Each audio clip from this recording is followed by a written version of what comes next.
Cricket fans માટે મહત્વના સમાચાર. આગામી આઈપીએલમાં કેટલાક નવા નિયમો બીસીસીઆઈ દ્વારા લાગુ કરવામાં આવનાર છે.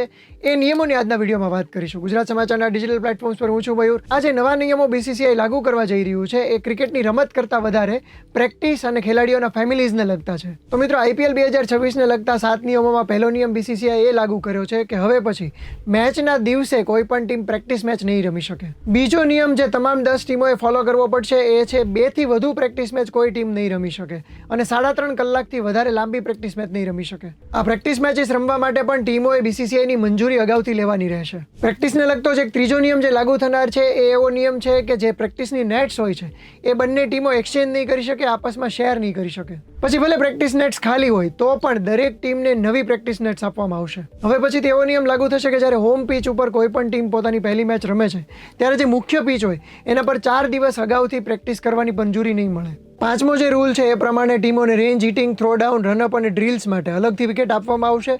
હોમ ટીમને પ્રેક્ટિસ માટે પહેલા પસંદગી મળશે.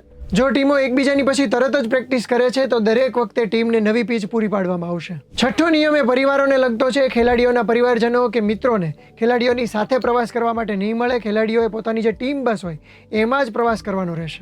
અને 7મા રૂલ પ્રમાણે મેચ સમયે મેદાન પાસે જે એલઈડી બોર્ડ્સ હોય છે એના પાસે બેસવાની ખેલાડીઓ અને સ્ટાફને મનાઈ કરવામાં આવી છે. મિત્રો, સોશિયલ મીડિયા ઉપર સૌથી વધારે ચર્ચા એ નિયમની થઈ રહી છે કે ખેલાડીઓ હવે પછીથી પોતાના મિત્રો કે પરિવારજનોની સાથે મુસાફરી નહીં કરી શકે. રિસેન્ટલી T20 વર્લ્ડ કપમાં પણ આપણે જોયું કે ટીમ ઇન્ડિયાના આ જે કલ્ચર છે એની થોડી ઘણી ટીકા પણ કરવામાં આવી રહી હતી. આ નિયમ વિશે તમારું શું માનવું છે અમને કોમેન્ટ કરીને જણાવજો અને આ જ પ્રકારના ઇન્ફોર્મેટિવ વિડીયો જોવા માટે ગુજરાત સમાચારને ફોલો કરી લેજો.